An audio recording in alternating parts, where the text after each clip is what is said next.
I would say to anybody that's interested in this subject that instead of disbelieving that there are flying saucers, an adult, educated approach is know that there are now and have been flying saucers, because as we see now on the History Channel and of course in lots of literature, something's been moving those boulders. I've been to Baalbek. I've been in the Bekaa Valley, and with a camera and a small gun, and whatever was there before the Romans came and built that temple up there at Baalbek out there. Those stones are the size of this house, bigger. Those are huge stones, and they've got them in South America that are as big again. So something had to be able to move those. Something had to be able some master builders were here a long time ago, and if you look at their art, you will see things with wings all over it. And wings is the depiction that the primitive people would give to something that could fly. And this is all quite logical. Iuean believed it. Bert England believed it. Iuean Thomas believed it. They believed that craft had been here. Electrogravity was not something new. It was something that we're going to rediscover, and they felt that they had rediscovered it. They were sure. They had the motor was working. There was no doubt about it. It didn't go on or off. It was turned on, and there was available.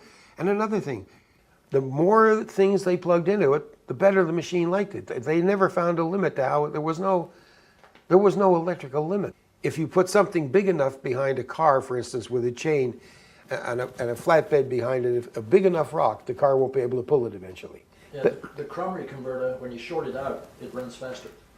Well, I've never seen a Cromrie converter, but the cold heat engine, they loaded that up with all kinds of power demands. And it provided the power that was demanded like that, right away. Now, the question often arose, how did they open the valve inside the magnet where the energy's coming through? That was never sufficiently answered to anybody's satisfaction. I know it was something that Bert England wasn't sure about either, but he was looking, and Iuean Thomas too.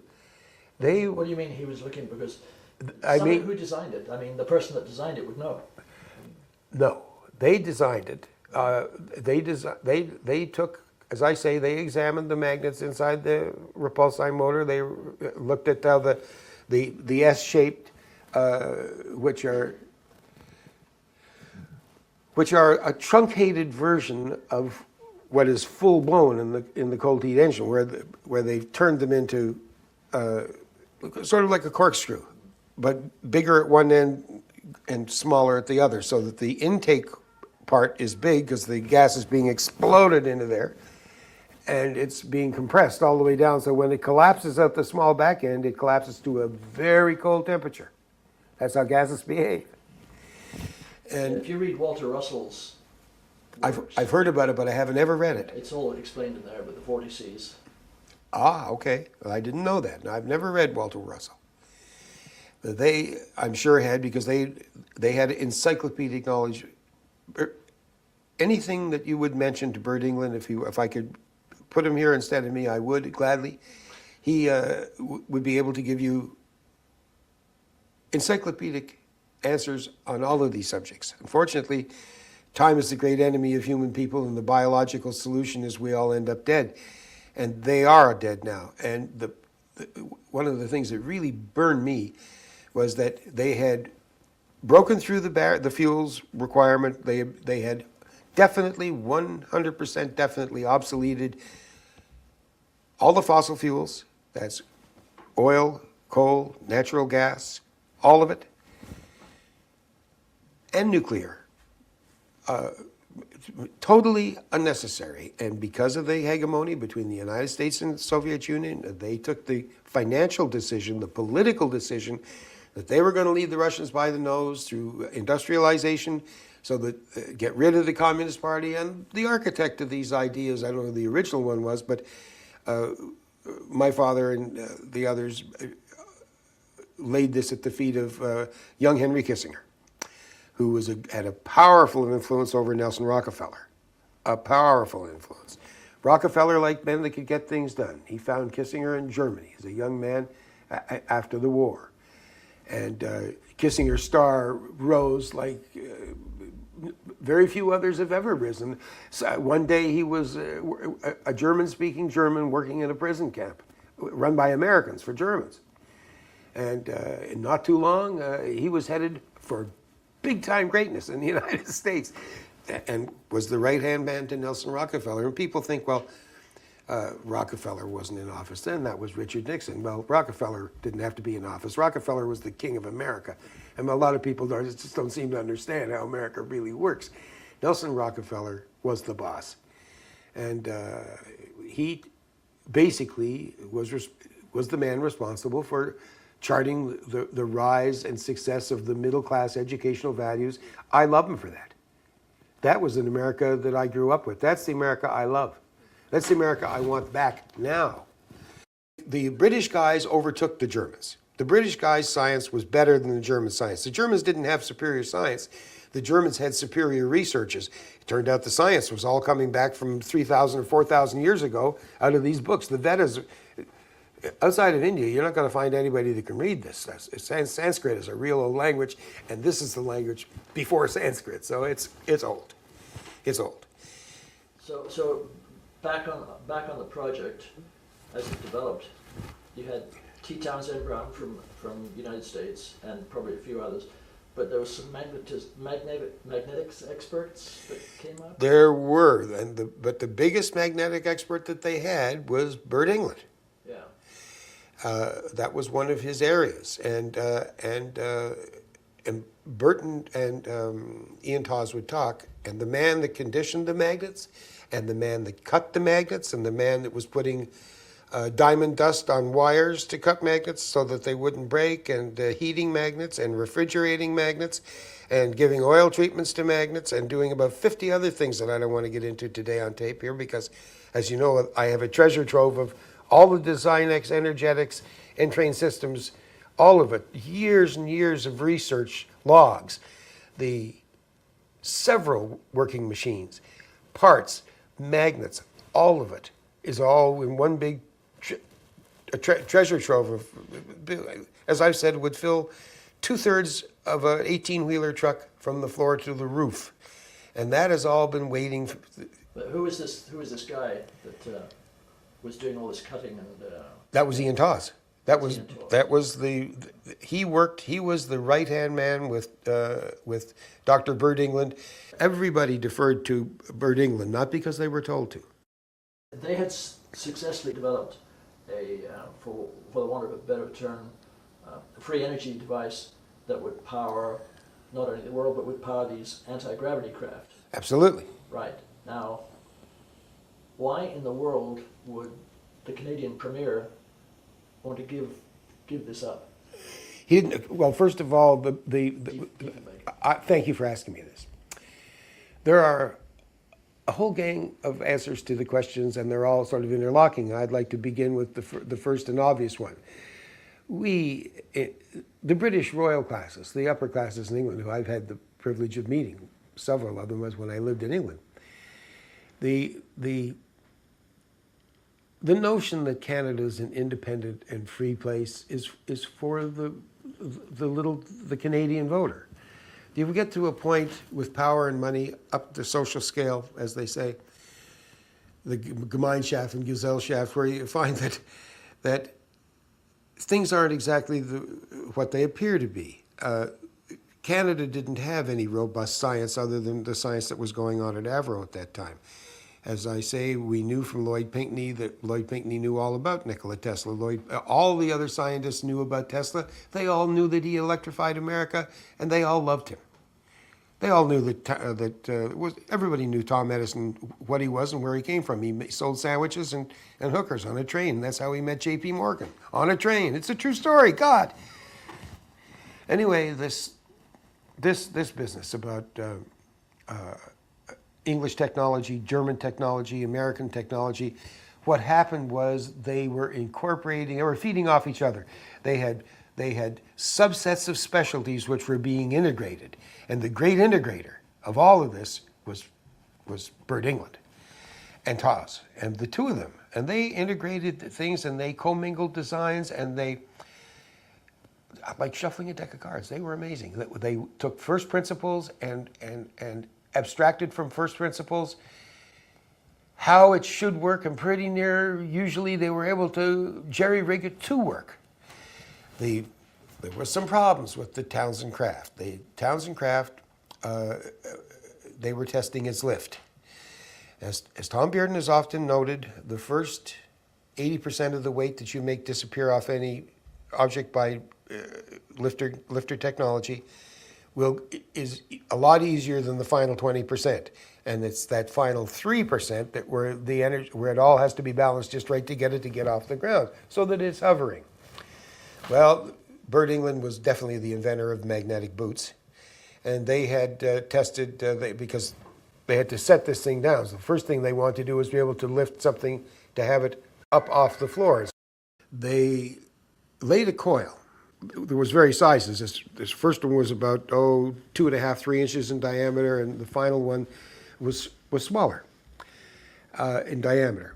And it was metals that were wire, and they had done something to this wire so that it was rotated around in a certain way,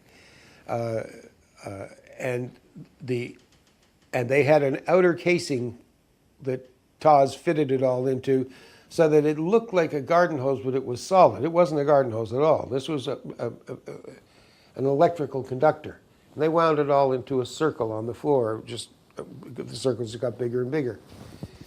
And they took the electricity that was coming out of the industrial electricity that was coming from hydro to that hangar at AVRO. And they ran electric charges through it. They put a plate down. They put this just like a big coil of wire, but there wasn't. It was pretty tightly wound. And they ran charges through it, and they pulsed the charges into the plate.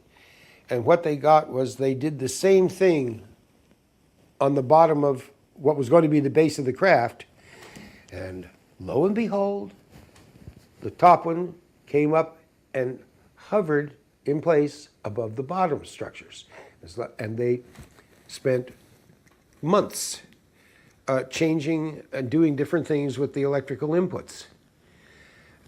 And they got it to a place where they had something hovering above something else. And if you got down there, and they did, and put cameras through to be able to prove that nothing was touching, and it felt solid, and they called it magnetic bearings. And that's where that was invented. It wasn't invented at Honeywell. The hovercraft wasn't invented at Honeywell. The steering the jet down technology, I mean, I could go on. There was a lot of technologies that were absolutely invented there, and they didn't file a patent on. They weren't interested in any of that stuff. They weren't interested in hovercrafts, or what they wanted was they were on a race, a beeline race for a finished product. About that time, especially when you look at the pictures of the Russian copy of Silverbug, which is the Saratov 12-ton, same weight, same everything, it's just identical. They stole it. They built that. They duplicated the T. Townsend's Silverbug was duplicated in Russia, halfway around the world in the Urals, in Area 51 in Russia. The two of them, there were slight variances because, as I've so often said, they got the craft, but they did not get the engine because the engine was not built at AVRO. The engine, they outsourced that to Designex. And I know where that engine is, by the way, and it's a real live, a wonderful opportunity, a treasure that's awaiting somebody who's going to end up wanting to buy that. And it's for sale. But the more important thing is, for this purpose, I believe here, this discovery of the truth of what happened from an eyewitness and a close participant, as close as the son of the people can be, because I did not have a triangular badge, and I was only allowed into AVRO a couple of times on Visitors' Day and never into any of these special places. I had the run of the place at Designex, and when they came over, I got to meet people who came from AVRO to Designex to see things. But I was never, of course, at that age, I mean, you can't take a kid into this kind of thing, and I was never in there. But I heard about it from my father, and I heard about it from Iuean Thomas. Iuean got my dad permission to be taken in because of the amount of money my dad had in the thing, and because you've seen my father's discharge certificates. There's a lot of people in Canada right now that say, oh, Bill Doyle was never in the RCMP. That's a lot of hooey. That kid just makes up stories. You can't believe it. He's still doing it. Look at Doyle. He's 70 years old, and he's still talking about this. Everybody knows there's no such a thing as a fuelless electricity generator. Who would say a thing like that? You know, without batteries, it won't turn on. This is what you're up against when you have this perspective. However, the magnetic boots, if you look at the photograph of Silverbug, you'll notice there's no gantry around it. And that's because when that door opens, even though you can't see it, they created magnetic bearing technology, and you could walk out and walk down like a flight of stairs or a ramp and walk right down with these boots on, which were boots like rubber boots, excepting a little more. Around the foot and all down the bottom, there were magnets and coils built to parallel the magnets and coils that they put on the floor. And you could adjust it, these fields, and they did adjust these fields so that you could open a door and seem to be walking on air, but you weren't walking on air. These are magnetic bearing surfaces. It's as solid engineering principles as this watch I'm wearing here from Switzerland. You know, it's the kind of thing that once you've got it, it's a commodity. You can just build them and sell them, and you put them anywhere you want. On the ground, they were able to build magnetic bearing surfaces between, in the way I described earlier, with a round plate and a coil, a round plate and a coil on top. When they tried to duplicate that into steps, they were having problems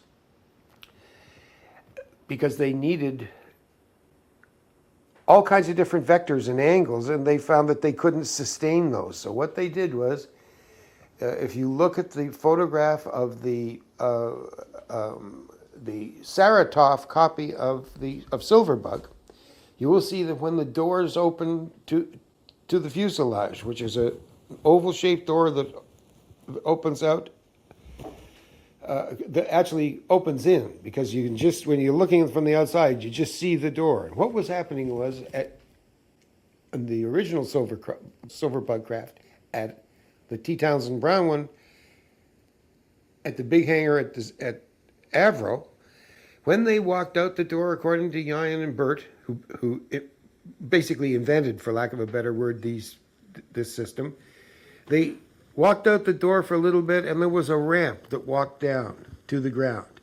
And what they were wearing were these magnetic boots. And you could see the boots on the people that wore them, but you couldn't see the magnetic structure because it was built into the bottom and from the ankle down. There were things on the side, things around the toes, and things on the bottom. And what this was about was creating, by having large magnets that were treated and then conditioned, which apparently is two separate subjects, if I'm remembering what Dr. England used to say to me.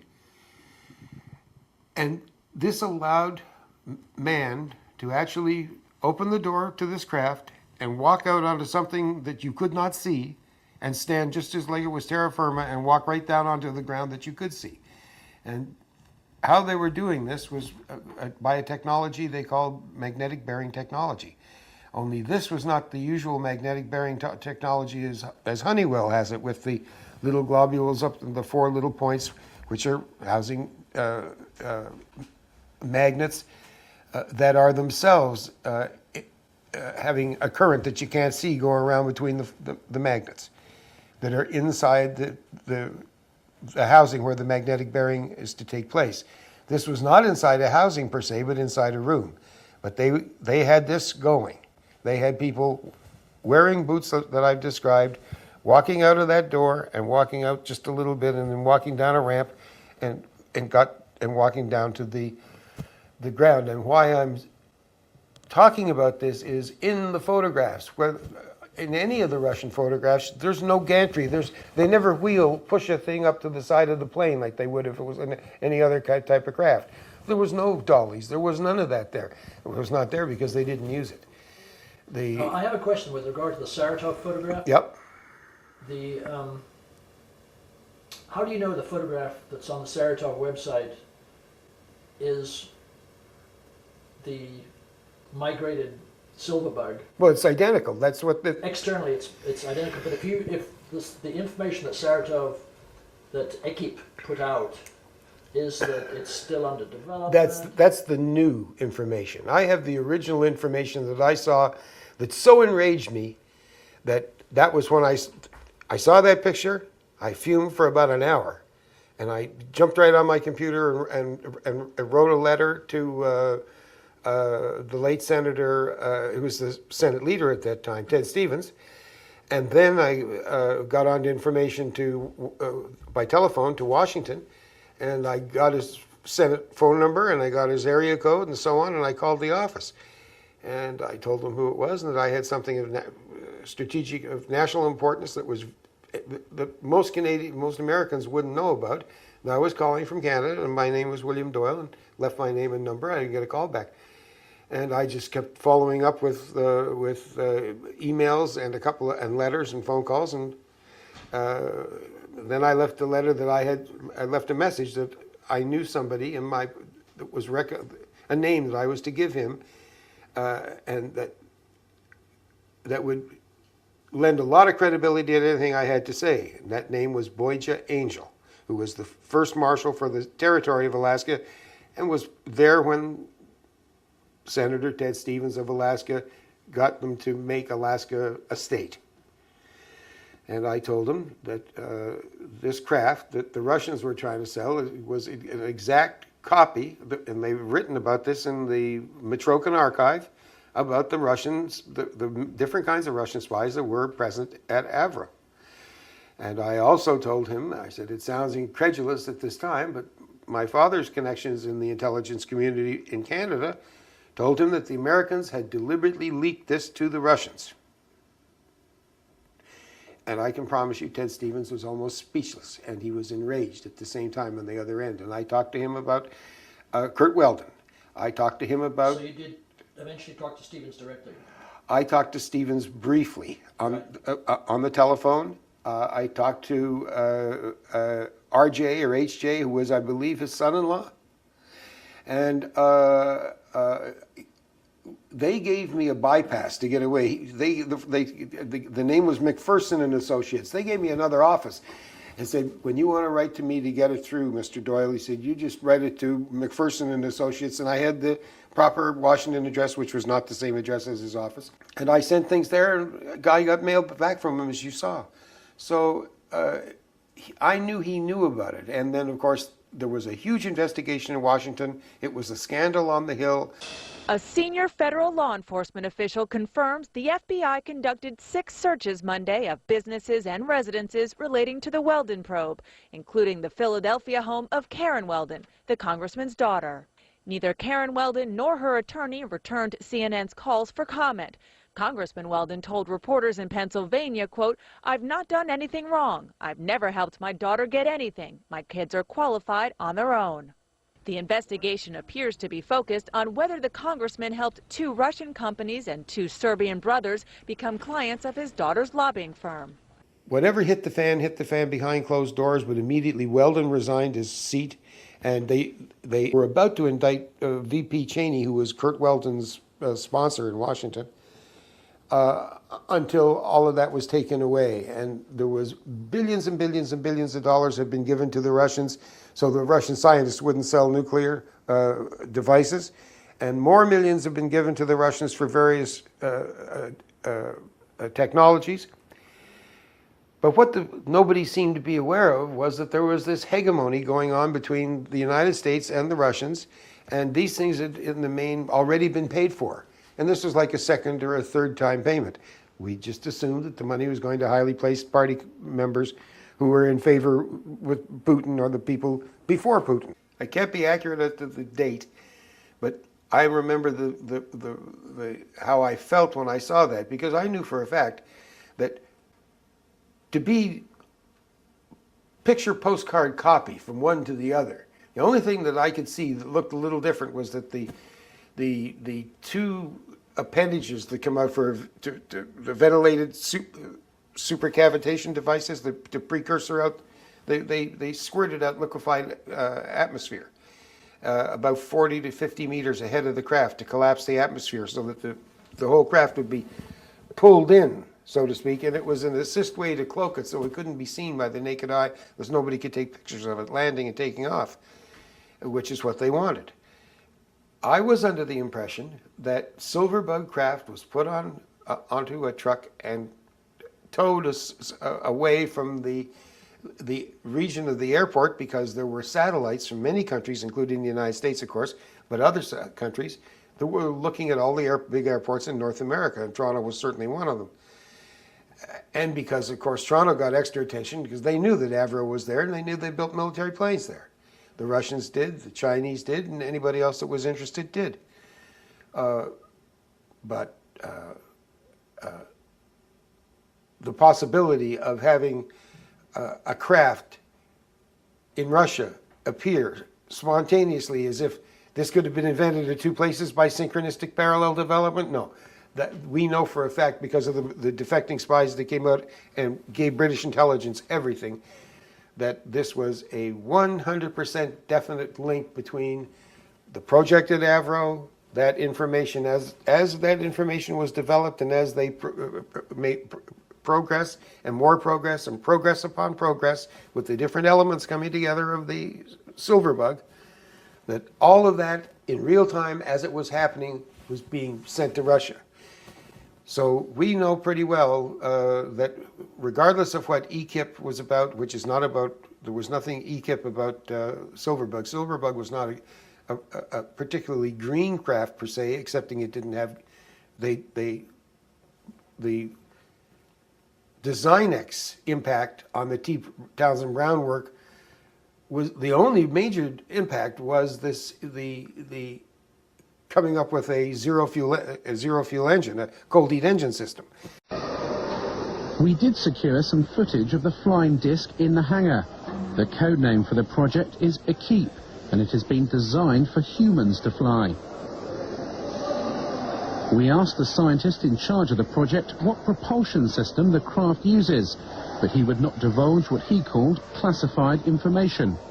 The development of the anti-gravity craft you've described, you've given us a nice overview of that, but these are all military projects, both in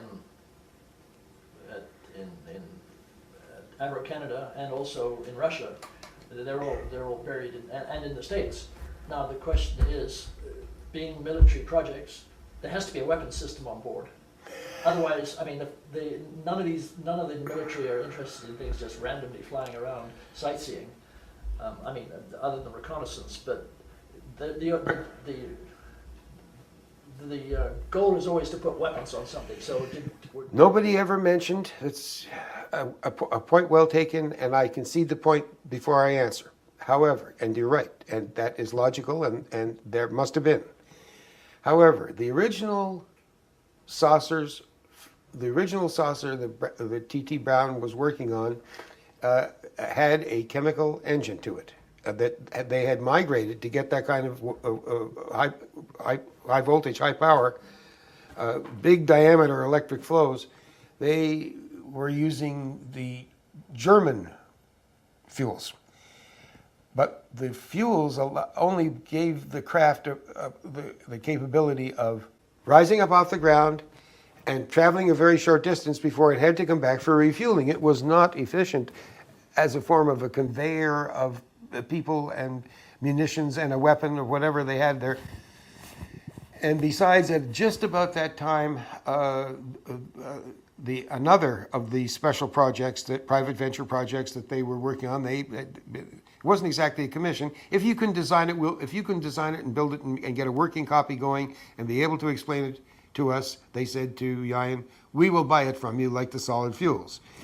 And after the solid fuel project, and after the zero fuel engine project, which had its name changed in 1961 to cold heat engine, because they didn't want to upset anybody anymore. With zero fuel really was a poorly chosen name if they didn't want to bug. But they were in your face, and they were letting the Exxon know that they had something really super. They were expecting to be cheered. They got booed. And now to the weapon. the fourth project was called the cold beam weapon, and the name, the official name at Designex for this was called the Betatron project. And Betatron is not something I made up or invented. Betatron was the actual term that Iuean Thomas put on this and Bert England put on this at the beginning before I ever came on the scene. I do know because I asked them, where do you test this? How does the American government know about this? I mean, can I see this, please? Well, no, you have to be, one day I'm sure you will, but you're just going to have to be patient because we're having a little problem with them, except they love the weapon. I said, well, please, just tell me, where did they see it? And Iuean Thomas looked at me one day in the office, and my father was right there, and he said, at China Lake, where we test everything for them. They want to see something where it goes bang or goes off. They wanted to see the fuels, China Lake. Now, China Lake is a big area that the United States Air Force uses in California, and it's had many interesting things let go there, but on 2 occasions, they were out there with a Betatron weapon that was that long and one handheld. And effectively, it made things disappear. The very, very cold beam out of it. And it has a peculiar architecture inside, a geometry, if you will. Negative radiant electricities, spark goes up between 2 small carbon things. We all know about a carbon arc. But what's maybe not known about is the mirror technology that Bert England was also famous for inventing. Bert England was the all-time master of this mirror technology. They made the ceramics that they put the mirrors on, they made the mirroring surfaces. The Betatron has 3 mirrors in it. 2 mirrors, actually, but it's really 3. I'll explain. The electricity, the small miniaturized version of the zero fuel engine fits in the handle. The little compressor with the gas, everything's just all scaled down. The whole kit and caboodle is there, smaller. The magnets, smaller. The only conventional part is the carbon arc part to the light, but that's negative electricity jumping the gap, but you still get that beautiful white light that you get in a carbon arc lamp. Now, that light is diffusing, which is the exact opposite way that you don't want it to go. It is absolutely wrong. In England and Taws loved when things, the wronger the better, because it gives them more to correct. This is how they explained it to me. And they had built a ring mirror. This mirror looked like if you were to take a tube and take it around to the other end, and then had a really fine saw and slice that in half, so that now you had 2 half rings. Now the inside surface would be curved like this. And then they mirrored it. And then they put it at the front of the gun. And so what you had now was carbon arc light going off and getting bigger and bigger and bigger and bigger and hitting the outer walls. These mirrors reflected it back to a 3rd mirror that looked like your grandmother, somebody with really small fingers, a thimble that they would use in a sewing kit, something like that, but a little more pointed at the end. And that caught the light coming back this way and beamed it out, and it went through there was a lens of some kind, I don't know what the material was, that lased that light. And that light went out the front of that weapon. It was very bright. And when it hit anything alive, literally disappeared. Literally dematerialized. And they shot it at other things, and it did horrible damage to things. And they were out there at China Lake, and they came back, and you'd hear them singing songs, and they were all so happy because they got no complaints. And nobody said it couldn't work because it was radiant energy, and nobody said it couldn't work because it didn't have ammunition, and there was no complaints. The Americans were jubilant. That is the Americans that saw this at China Lake. The men in uniform loved it. This was a quantum step forward. We're talking 1958. So by 1960, they had this in various configurations, and they had it miniaturized down to about that long, handheld, about that long. Much like what Tom Bearden's writing about from Mr. Klimov. Klimov. Yeah. Klimov. The Russian. But this was not from Russia, this was from England. And they had figured this out using the bits and pieces that they had put together and their own innovations. And this didn't have any German technology in it. This was one of the first pure plays that they came up with on their own. I only know where one of them is anymore. Only one. I only have possession of one of them. But I know that there were more than one built, and I know that they went to the United States. I have a question. Absolutely. You say it hits someone and they disappear. They told me that When you turn the beam off, do they reappear or they're just fake, they're gone? they've been absorbed into a region of cold that is so cold that it literally disassembled them, and they are gone.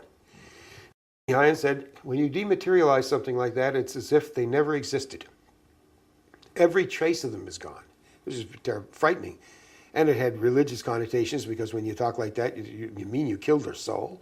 You know, right away, the first thing they do, that's supernatural electricity, and now you've taken their soul from them. Which of course is not true. Which of course is not true, but this is the kind of language that they were greeted with after. The first people that see these things love it. Ted Rattray told me I was going to be a billionaire. But Ted Rattray almost got fired for saying that, and Ted Rattray was never allowed to write a check. In fact, they transferred him to another department. The Americans who saw this and wrote the reports were enamored of it. They never saw a group of men so happy with their work. Well, not since the solid fuels for the Polaris missiles. Yet, by the time that it left China Lake and made its way to Texas and Washington, where the world is run from, Texas, then it was like it was a non-event, that it didn't happen, and everybody was transferred to hither, thither, and yon, and told, if you ever say another word about this again, we'll bury you. Right. So did the Americans buy the technology? No, they didn't even put a bid on it. They just stonewalled the whole thing, and they told Iuean, send a back channel note to him, but Iuean said, well, this is the exact same technology that we're doing here with the cold heat engine. Now, you're going to be buying them from us anyway. Why not do it now? Why not later?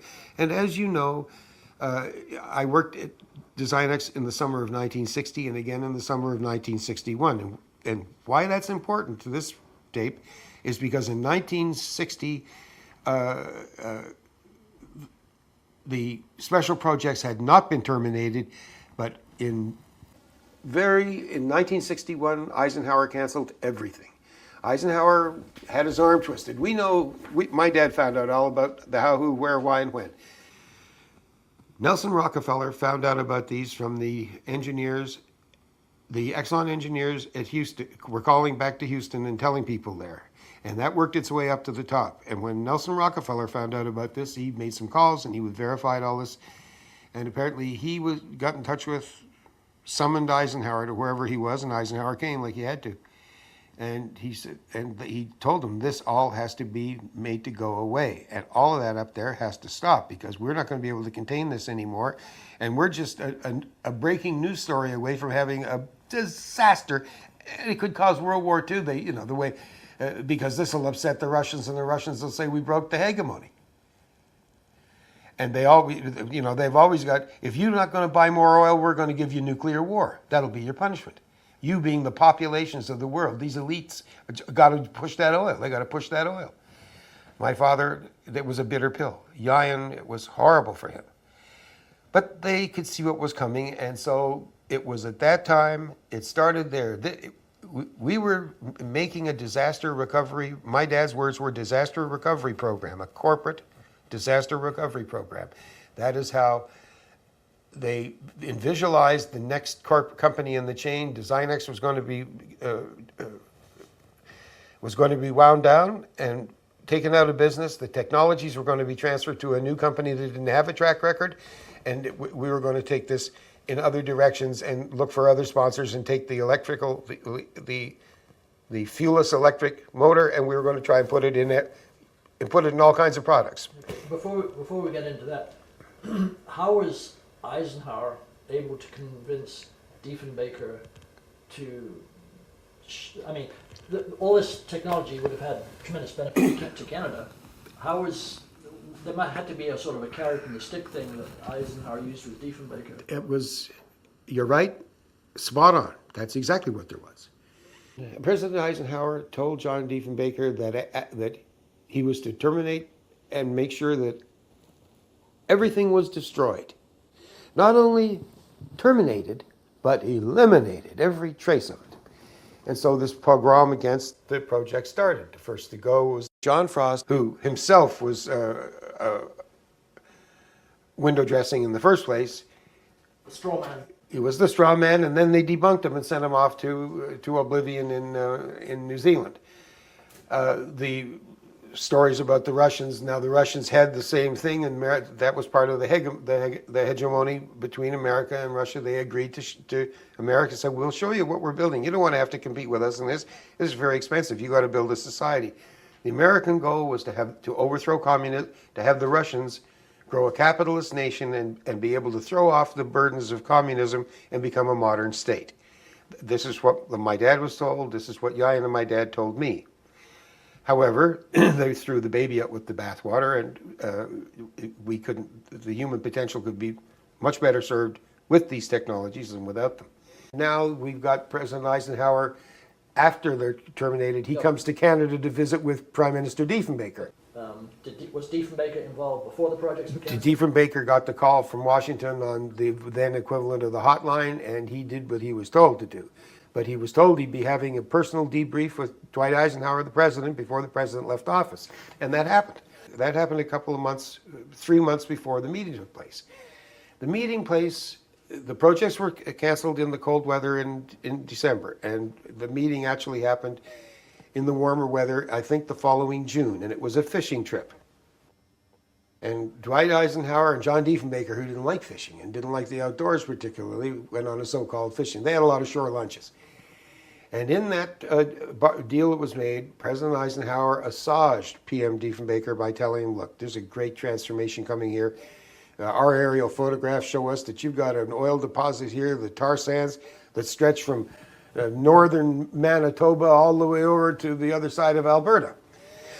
Probably more oil there, as much oil there, the equivalent of Saudi Arabia. Canada's going to be the new Saudi Arabia after we pump out all that oil over there because it's in unstable hands, and we got to get that oil out of the ground before we go to your oil. And what we have to do is we have to have you to understand that there's going to be a glowing future for Canada, and all the Canadians are going to get a check like they do in Saudi Arabia today, or an oil royalty check.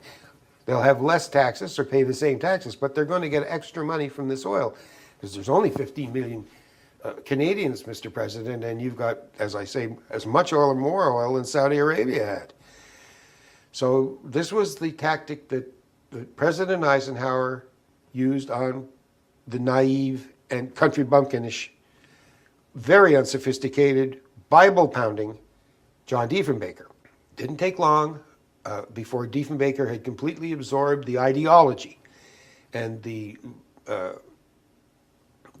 almost buffoon bigotry that Eisenhower had really impressed on his mind. And so we had almost a church, strike almost, we had a church-like zeal in eradicating every trace of those projects.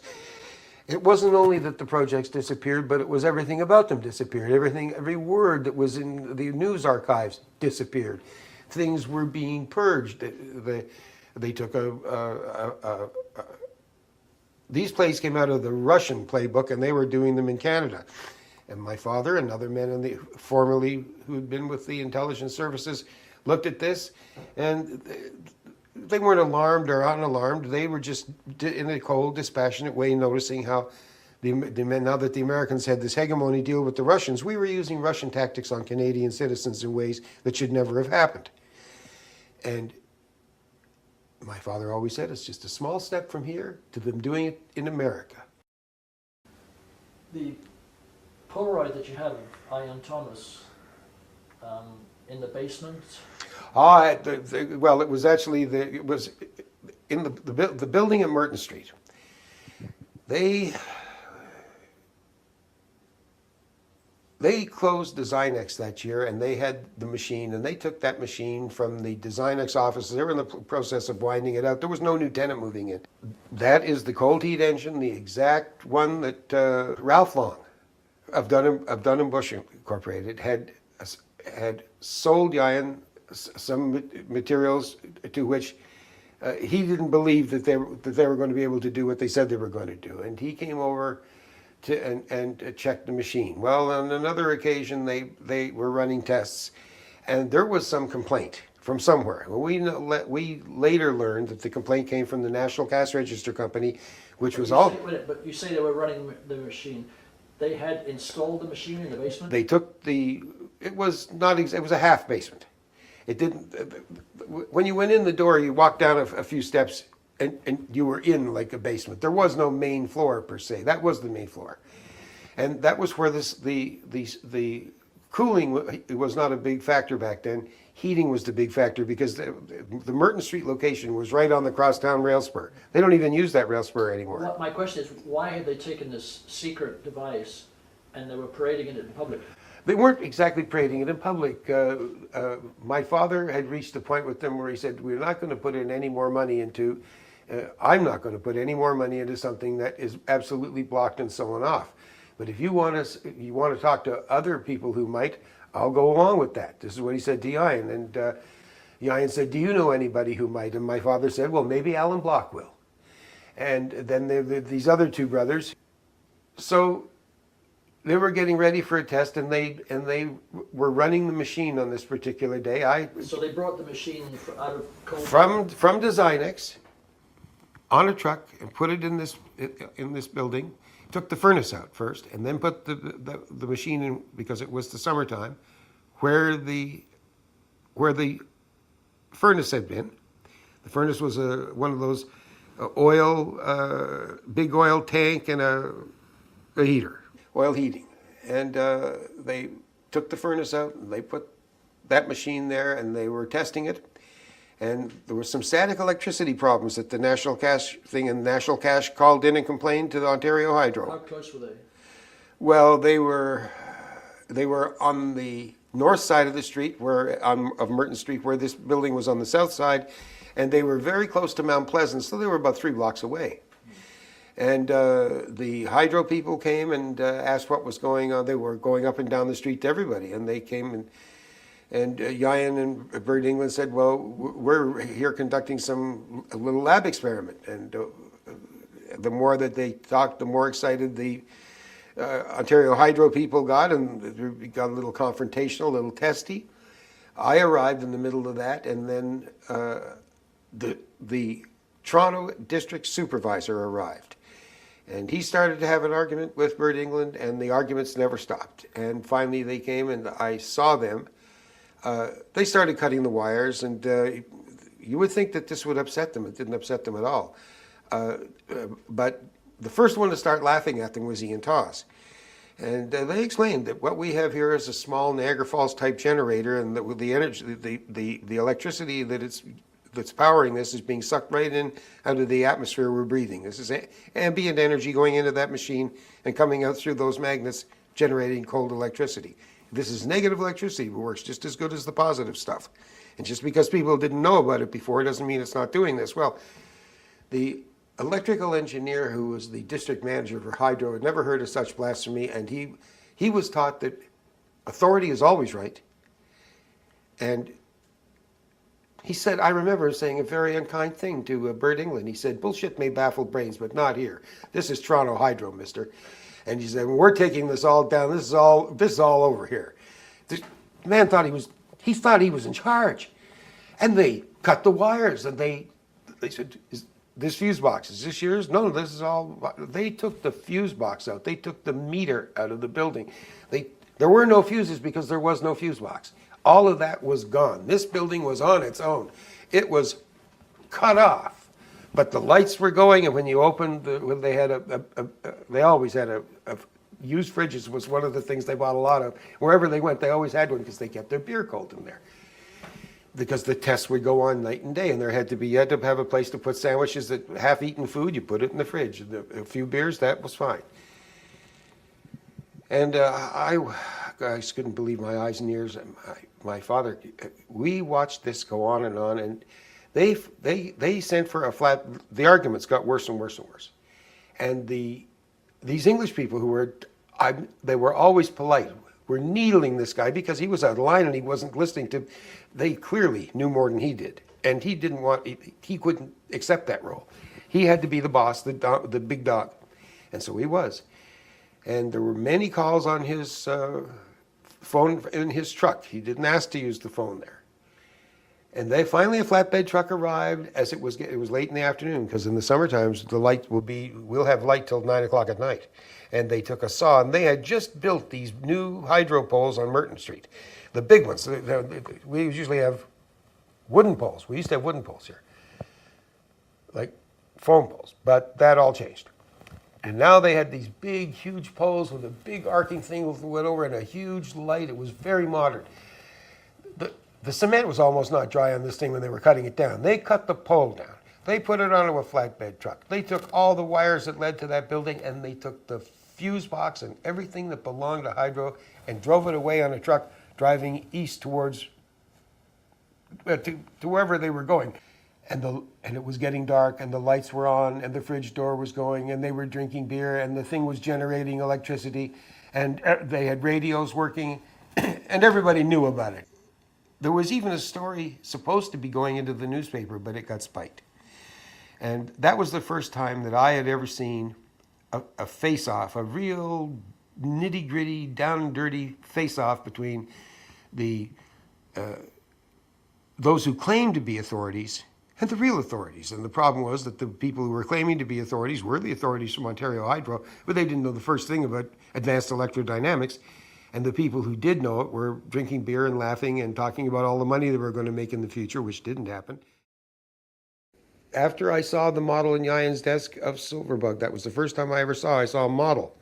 I never saw the real ship. I never saw what the model was based on that was out at AVRO, but Iuean and Bert England worked on that, and so did Iuean Thomas, and they would draw me little diagrams. They knew I'd seen the model, and it was the love of their life. That was really the crowning achievement of all the projects.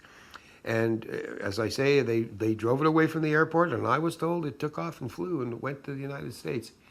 And not in a flatbed truck either. It just left that area by flatbed truck. They took it somewhere where they could, up in Aurora or someplace, where they could get it off the ground. Did the pilots have to have any special characteristics? Like, did they have to shave their eyebrows or shave the... Nobody ever knew. I didn't even know that there were pilots, but there were. There were a lot of things that at that age, bear in mind, I was 15, 16, 17, 18, 19 at that time. And I didn't think to ask questions like this. And these are great questions. I do not know the answer. Okay, so let's move forward to the point where everything's been migrated or is in the process of migrating out of Canada, and Designex is trying to get other work, correct? Or what they were trying to... Designex had a contract to tell the contract that Iuean mentions in the DVD, Part 19, we had a contract off the Bell Telephone that sustained us for a little bit further. That particular contract had to do with Bell Telephone didn't know how many telephone poles they had. And they really wanted to know. And it didn't take them very long at all to tell the Bell Telephone Company exactly what the number of telephone poles in Ontario were. But this was not done by sending people out into the field to count the telephone poles. The Bell Canada was grateful. They came back with more contracts. So there were new contracts, but basically, given all the success, Designex was getting to be a heartache, because by 1962, Iuean could see the writing on the wall. The Americans were manufacturing cars in Canada in ever greater numbers, and there should have been a tremendous amount of work in automotive design, because they were still trading. They were making cars look new. The new model was everything. So after about 2 years, you had to have there was going to be a major design change. The more changes in the body and the design, the more advances underneath meant more tools, more jigs, more dies, more machines that had to be designed for new shapes and contours and that never existed before. So the work seemed to be good, but when Dad looked at the books of the company, he saw that company was going sideways and losing money every year. Not losing not losing money per se. They were still making some money, but they were not gaining in market share, and they were slowly they were being eroded away. Iuean knew that Designex had a limited shelf life and that it wasn't going to be a long-term company in Canada anymore, and that somehow something was going on where other people were getting, other companies, smaller companies, less able to deliver the services, and it wasn't price because Iuean had chopped his prices down to survival mode. And Iuean was squeezed out, and in 1968... Just a quick question. Sure. Were you offered oil company contracts, Shell, or were you offered any fat contracts, or? Iuean was offered fat contracts in the areas of pipelining. TransCanada Pipeline asked Iuean if he had any improvement ideas on the pipelines as they were then, and the president of TransCanada Pipelines was on the phone to Designex, talking in person with Iuean. As long as Iuean didn't raise the issue of asking for financing to develop the machine. So Iuean came up with the next thing, the reinvention of the pipeline. He took the elements of the zero fuel engine, the negative electricity, the fact that it ran cold, had Bert England and Iuean Thomas do calculations. These were men with slide rules. And sure enough, he wrote a report up called Solids Pipelining, and they even made a model, like a small model, like an Lionel electric train at Designex. And what this was about was taking a tube that was about 2.5 inches in diameter, a hose like that, and pumping coal gas through it, and so till it got rigid, and anything that they wanted to pipeline, they pelletized into acorn size or jelly bean size, but round pellets, but they didn't have to be perfectly round. And they would send them down the pipeline under pressure, and they found that when the temperature got down to about 20 below zero, they could send much more volume down much faster, and they didn't need a pig to have to go down and scour every third or fourth load either, the interior scraper. And they could get rid of a lot of the extra pumping sections in there because they didn't need those sections now, because they had all the pressure that they could ever want, and at the other end they were able to manage this, and they found that they could pipeline water, and they could anything oil. They wanted to do it with grain. They wanted to do it with all kinds of things. Just pelletize it and pipeline it to wherever if it was something that was bulk shipped by ship to the port lands. If it was something that was bulk consumed, to the distribution points. They want to pipeline a lot of things beyond what TransCanada Pipelines are doing. And there was an engineering person that called and asked to speak to Iuean, and I know they asked Iuean if everybody there was drinking all the time. And they either didn't want to believe it or didn't want to come and see the model. Iuean told them, "We built your model, we've got it, it's working. Why don't you come by and see us? We'll show you what we have in mind. We've got lots of pipeline work we can do. We can make pipelining, we can replace, pipelining can replace transportation. It'll get the costs way down." And these kinds of conversation were table talk at our house and on Sundays when Iuean used to get to come a couple of times a month. And nothing ever happened with it. And then Iuean put out the Advanced Materials Recovery Project, which I sent to you. And recently I sent you an email about somebody that's talked about, this is mining the surface of the bottom, not mining below the surface of the bottom. And somebody in England has decided that this is what they want to do. The company's listed on the Toronto Stock Exchange recently. The nodules in gold and silver, it's a very cheap way to ice encase everything. And again, the mystery to all this was this mesh that Bert England and Iuean Thomas came up with, which is basically platinum and copper, fine extruded wires turning into a mesh that they would drop down over whatever if they isolated, however they isolate what's down there, I guess with machines that tell them, oh, this is gold or this is whatever the nodules were. There's a way to know with sensors what's there. That's how they find them. All this prospecting is done with machines that tell them what they get reactions to what's on the bottom. When they find something that they want, they drop the mesh over it. And then they put a hose within a hose. The first hose, the smaller hose, is like around, you see them in the summertime, they fold flat.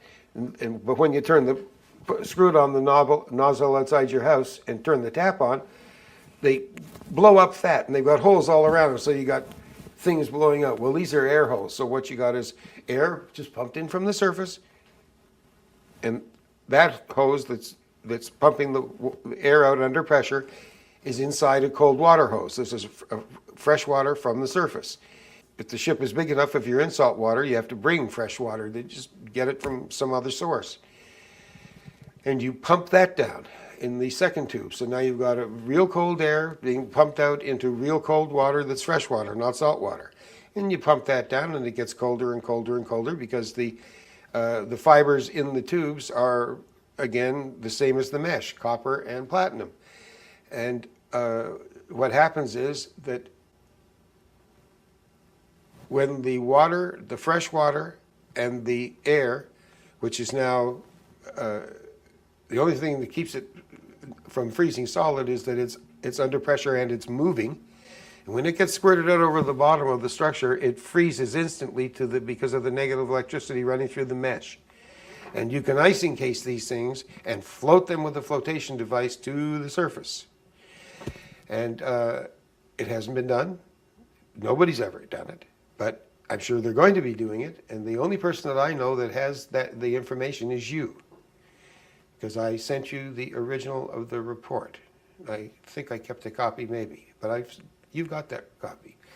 And there were some other things that they came up with, and these were all along this variations on a standard theme of things that they wanted to do. That were they involved in cleaning up Lake Ontario? This wasn't really so much a question of cleaning up Lake Ontario. This was a question that there were two things going on. This was the aim of that test was the purification of water. They were going to take water that they pulled right out of the bay down here at Cherry Street, and they had to get permission from the Mayor of Toronto at that time, and they got permission from the Mayor of Toronto at that time through Gordon Riley. This was another one of those projects where Gordon Riley was the sponsor, and my dad stood in the background. And they set this thing up down here at Cherry Street, and they put a thing that looked basically, to imagine a waste paper basket, but a waste paper basket shape covered in a mesh that was, the squares were about that big, a little under an inch. What they want to keep fish, and they wanted to keep deadwood out, and they wanted to keep full beer, anything that's detritus that's lying on the bottom of the lake underwater that's settled and covered with sediment. They didn't want to get that in the pump and bugger up the pump, so they put a housing over the thing that was basically a mesh to keep big things from getting in the pump. And it was generated by the same engine, the same power plant. They took it out of Merton Street and took it down to this place. That was a Gordon Riley project. And at least he was doing it for Gordon Riley with the hopes that Riley would put up, $100 million. So, and Riley had $500 million, and he was liquid. So the first day, they put it in the water. They attached it to a working machine, which just never got turned off. The machine didn't get turned off, and they turned the power on, and it started. And the pumping went on basically all night and all day. And Iuean just loved that stuff. He'd be down there 24, sleep in the back of his car, get up, just loved that stuff. It was aerodrome time again. And there, as a byproduct of this, there was a tremendous amount of muck coming up off the bottom through the hose, pulled up with the water. And they had to have dump trucks come along and clean that up and take that away. And somebody got the bright idea as saying, well, this is non-garbage landfill, because all the landfill in around this part of the country is all garbage landfill. And people didn't want it because, if you grow tomatoes 10 years later and people eat them, they get leukemia and die. You can't, a lot of the planning we've done is wrong. So they had this happening, and the dump trucks were carrying loads of fresh, new, solid ground material that had been pulled up off the bottom of that lake. And they were dump trucking it east and north up the Highway 400 to Cottage Country, east to Oshawa, and west down to where the grape growers needed unsullied landfill. And there were so many complaints after the third day from so many motorists about all these dump. It was all over talk radio in Toronto, those 3 days. I mean, nobody ever saw so many dump trucks. And as a result of that, that project was canceled. What it did prove was that with a little hose, that was the solid thing, but they didn't freeze the water solid. They weren't pelletizing this water. They just turned it on full boogie and turned it on and left it on for 3 days. And they got to a layer of water that was pure enough to drink, and they could have cut the cost of water in Toronto could have been cut to 5% of what it was costing right then. They could have done that, but they didn't, because they didn't like the engine. The engine didn't have any gasoline, didn't have any diesel fuel, didn't have any of that stuff. He's down there doing it again. And the mayor, of course, was on to the province, and the province, they had the hydro guy, and it was the same hydro guy. They promoted that man that was up at, they did, for standing up to Bert. And yeah, and he played the fool. He didn't realize he was a buffoon. So the results were so damn dramatic that anyway, Iuean did it to himself again, and bam, that was over. And it just kept going.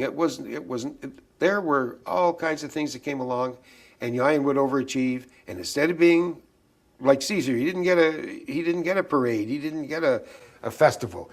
He got derided and booted out, but it was all orchestrated from above. And when Gordon Riley got a dose of what my father had been getting for all those years, Gordon Riley's, he was a gentleman. He sent my father a case of Dalwhinnie Scotch. He said, "I'm sorry, I had no idea what you were running into." And they became friends. Iuean couldn't divide and conquer at all, because my father wasn't going for that anyway. Riley was an Irishman, which really helped. Doyle and Riley, they got along really good. Anyway, my dad got along well with Gordon Riley and his brother, and they could see the handwriting on the wall. And that handwriting on the wall said, "No super science allowed. Go away. This is dog patch. We are keeping Canada dog patch. We don't want progress here. We want things we understand. Oil we understand. Coal we understand. We've even got nuclear electricity right up here at the nuclear plant at Pickering. And we don't need anything that is too space age that nobody can understand and isn't in any textbooks," and stuff like that. And finally, with their tail between their legs, the axiom, if you build a better mousetrap, they will beat a path to your door. The truth was outed forever that if you build a better mousetrap and you can do more with less, you will be punished out of existence. You will be drummed out of this community, and you will have to go and start all over somewhere else where people aren't so naive to let you overturn the whole apple cart, which is all an energy economy based on oil and gasoline.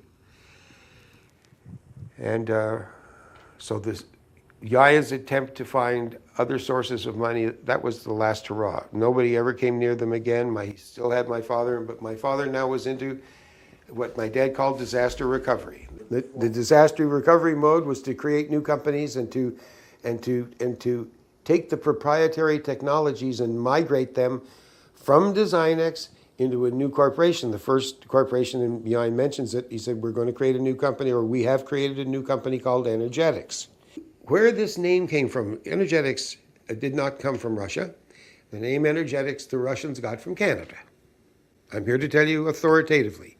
And I meant to show you the source book because it's sitting on top of my Dell computer tower. But it was my mother's book. In fact, it was my mother's British Oxford dictionary, the big with the blood color covered. That's the old one.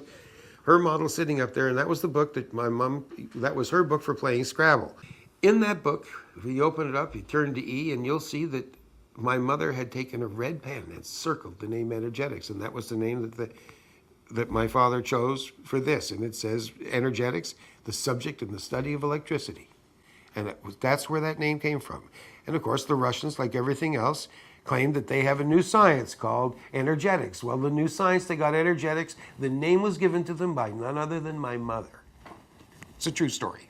Cross my How heart. did your mother get it to the Russians? My mother gave it to my father gave it to Designex, and the Russians were listening when Iuean went out to Designex and was talking at AVRO. They had the place bugged. They found the bugs. It's in the Metrokin Archive, Book 3. The disaster recovery plan was to create a firm called Energetics and to turn it into consumer products that people would want because they would cost less to operate, that we would manufacture and sell. And that's when I went looking for an engineer, and after about a year and a bit's search, I found one. I brought him home, and he was vetted by my dad and by Iuean over and over and over. My friend Daniel's met him. And what we have, and I showed you a photograph of he and his wife yesterday, who I selected based on a whole bunch of criteria, principally that he didn't get his degree at an effete university, that he got his degree the same way Iuean had got his degree, by apprenticing for 6 years, under conditions that were familiar to me so that I could understand those. And a number of other criteria. But in the end, I brought him to them, but they agreed after lots of talk. And he wasn't approved just overnight or over 2 weeks. That project went on. It began in 1997, and so it was 2 years. That's 2 more years of expensive construction. That's 2 more years of having to Expensive construction of what? well, they rebuilt the cold heat engine system. They built a new one. They taught this engineer that I brought onto the scene how to do this. Bert England came out of retirement. All of that's in the book. It's all expressed in the contracts. All of these details, with that engineer and with Iuean Thomas and Bert England, who is still here in Canada. He didn't go to the States. Either did Iuean. Okay, can you confirm those dates again? Because I think you went backwards. Yeah. Yes, the energetics was created in the period 1968 to 1973. Then in 1973, my mother got in my dad's Cadillac car to drive to see her friend June McGurr, and she drove over to June's house, and she thought she smelled something in the car, and she stepped out of the car and walked towards June's house. She put her finger on to ring the bell, touched the bell, and the car went off. I mean, it just exploded. And they were sending us a message, but my dad was prudent and smart enough to know not to react to this, not to let them turn this to steal the subject and morph that into something else, and that didn't happen.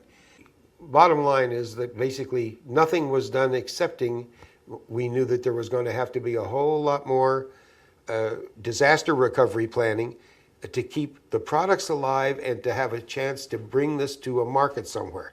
So we created this last corporation in that series, which was called Entrain Systems. And the man that I presented, they agreed to, and he was completely vetted, not only vetted for all the things you would vet an engineer for, but he was invited to my father's 65th birthday party in our home. We had the original, we had several of the original engines in storage at that time. I needed to know that if something happened to my dad and Iuean and Bert, if they all got killed in crashes or grew so old and the time was so long, I needed to have somebody who could build this today.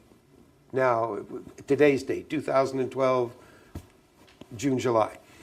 And so I needed somebody that they could train without any help from anyone to build these systems. These systems are rather complicated affairs to get balanced, to get them going. And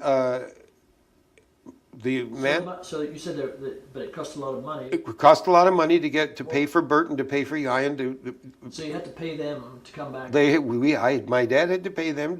It cost money to get their time, to get them to pay this guy to learn how to build these, and a laboratory was involved. Anyway, it went on and there's a wonderful story there that shows the innocence.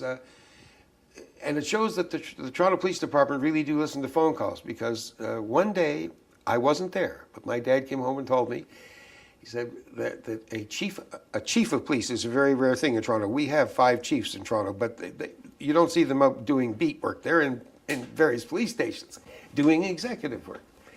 And one day, my father was there with this particular engineer, and Bert England was there, and Iuean Thomas, and Jerry Danilak, and a couple of the other helpers there. And who should arrive? A chief of police in uniform. And he came down and he said, I'd like to come in and see the machine. And they said, certainly. And they just welcomed him as if they'd been expecting him all his life. And he said, well, we've been listening to the phone calls, and we have a bet going on at the station house that what you've got down here is a still. I want to see it. And they all laughed, and my dad had his ID, you know, and Iuean had his ID. And Iuean and this police captain and my dad had Canadian Club, I think it was. They were mixing with water. And the policeman told him, we've been listening to this, and this is the damnedest thing. And he liked it. He loved it. He saw there was no gasoline going in. He saw that it was doing just fine. And what my guy learned to build was a gas management system, and which I believe sincerely that the proper name for that gas management system, when science has a chance to evaluate it properly with men like Bearden, that the name electromagnetic proton radiation, this fits the standard definition of that. And we believe that's what this is, what William Line wrote so eloquently about with monoatomic oxygen. We believe we've got that going all the time, 100% with CO2 gas. What they did not show this particular engineer, what I asked him not to show him, was how to condition the windings and the magnets part. Because I know that I've got all the magnets I'm ever going to need are in storage right now to build enough systems so that people can learn from what it is. I didn't want this particular person to have all of it, but I wanted him to have enough so that when the time came, I would have somebody to come along and think, oh, well, you think it's part of the past, it has to be redeveloped? Wrong. Were these neodymium or barium ferrite magnets? Both. But I believe the neodymium magnets are not the ones there's one kind you want, there's one kind that you don't particularly want. And I believe the other ones you mentioned are the ones you want. The barium ferrite? Yeah. Can't get them anymore. Well, you can get anything. You know, Tom Bearden wrote this wonderful article about the Halbach array effect and about how it wasn't to you, but it was some correspondence he was having. I've read all that correspondence. They talk about how the government loaned somebody some money for a part of a project and then seized this project on them so that they couldn't make these asymmetric magnetic shapes anymore, where they are, that if the poles go this way and this way, you know, which ends up giving you what you need. And well, Howard Johnson achieved that by different means. yes, he did. Yes, he did, by different means. But nobody knew. Howard was so bloody secretive that we didn't know what Howard knew until you published it. Out of his education, you deliberately omitted the magnetic conditioning part. I asked them to withhold that. Right. Because I've got examples of that, and he can be shown that, and I've got the magnets that go into that, and all the components that anyone would ever need, and it's not going to take very long. This particular engineer is real sharp. And he'll be able to do this, no problems. He can. This is well within the competency range, even though it's very advanced science. He had 18 months, day to day with. He didn't have to hold down a job. He was getting 700 and something a week from my dad for showing up there to work instead of doing rush repairs on the air conditioning for Cadillac cars, and he was making quite a bit of money. So my friend could now do it without anybody helping him, from beginning to end, and that was a huge, major step in the consolidation, in the inheritance and the consolidation, because if you look at these plans, it appears to entail a whole bunch of things that never happened and were never designed to happen. To set up a manufacturing thing, you not only need key engineers to know how to do it, but you've got to figure out manufacturing systems and ways to source all the materials, and you have pricing, and you have to have warehousing, and you have to have shipping, and you need a legal department for the warranties, and because if you're going anywhere near wall electricity, you need to fit UI or UL, it has to be approved by so many different things. We then had something that I felt, okay, well, now what we've got is I've got redundancy in depth, I've got parts, I've got the logs that start from the very first day when Iuean first organized how they were going to keep the records, because you don't want to keep going over this All the men had to be able to read the records of all the tests, and they went back and looked through things when they ran into blocks or they had to change things. And as I'm sure Bedini does, and I'm sure Bearden must have done this, it's the scientific method to find out, have I covered this territory before? Is there something I've overlooked in these steps? Because those magnets, the human eye can't see these things, and we have to build machines to be able to know what's going on. So then I had the elements. The last time I sat with him was in 1999. He came over to my house. He was leaving. He was going to this other place, leaving Toronto. He had some frozen food. He brought a couple of roasts and some fish. He said he was leaving, and he did. And we visited for 2 days. We had it was touching. It was the end of, I realized I would be seeing him again. And I didn't. I was told that he died, a woman I know who I'd met at another friend of Iuean's, stopped me on the street and asked me if I heard the bad news about Iuean. That's how I learned that he had died. This isn't dead and buried. The disaster recovery program will either come up with machines that will go out a side door or a back door, or hopefully some group of families that are powerful enough that have reach enough to have businesses and industries that need this kind of technology can buy this for a very low price. I can sell them something that will have enduring value and change the paradigm on this earth. One of the neat little things that Iuean and Bert came up with was an anti-tampering device. So we can now techno-guard this. I don't know if I ever got into techno-guarding with you, but Bert England and Iuean Thomas learned how to techno-guard these machines. And if anybody goes near them with a screwdriver and starts to take them apart, to take apart where the gas housing is, where the magnets are inside there, the whole thing goes kabang. Somebody would get badly damaged. But of course, this wasn't sold by, it just takes a thing about the size of your thumb, a compound 4 put in there. And if they try to take it apart, to reverse engineer it, it just blows up. So sorry. What I would anticipate would be in the embeddings would be one container which contains a cold heat engine number 1, cold heat engine number 2. Well, there's more than 2. There's more than 4. Okay, and all the parts, all the logs, all the Designex logs, all the energetic, all of it. Okay.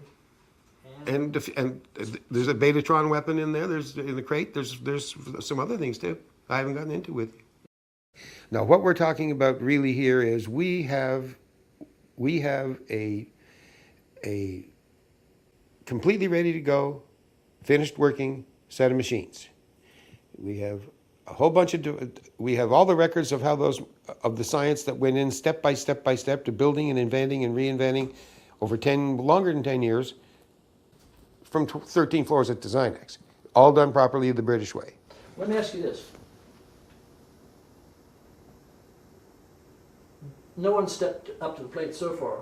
So what has changed that would stimulate someone to step up to the plate now? I embrace you for asking me that question. That is the wonderful question you've asked me today. And it gives me the opportunity to say this lovingly to you. It's you, and you, Pat. The wonderful, I don't believe that Tom Bearden and John Bedini's work would have ever gotten into, people like me who look for this kind of thing would ever have heard of that without you. It's you that have made this possible. If any success happens here, it won't be me going around saying, oh, gee, look what I've done. I'll be saying, oh, gee, look what Tony Craddock did. Tony Craddock brought this information to the world and said, I'm not going to tell you this is true or not true. I believe it's true. I'm going to bring you the stories and the people that are involved in this. We're going to put it on DVD and we're going to sell it for basically cost plus a little so that we can keep on making these tapes. At the moment, they are not as popular as they should be. You would be horrified at the percentage of people in America who've never heard the name John Bedini. Those are kind words, Bill, but I think you're placing too much credence on what... You and Pat definitely have established the beachhead. They had this completely sealed, the oil guys, your counterparts in the oil business, had this all stopped up until you came along. Now there are people, I have read all those books, every word in all of them. I've read most of those books twice. and underlined lots of passages. I've watched all the DVDs. I'm going to watch every DVD several more times. I love this subject. It's all true. It's like going to church for me. It is the closest thing to a pure religion that I know of. It is a pure religion. God put everything on the planet that humankind would need, including the energy. So all I can do is put it out there and to work on the contacts that I have and to try and develop new ones where possible. I don't get out much. I'm not very social anymore. So to the best that I can, I will continue to try and sell what I've got. And if I don't get a buyer for what I've got, that will just be one that got away.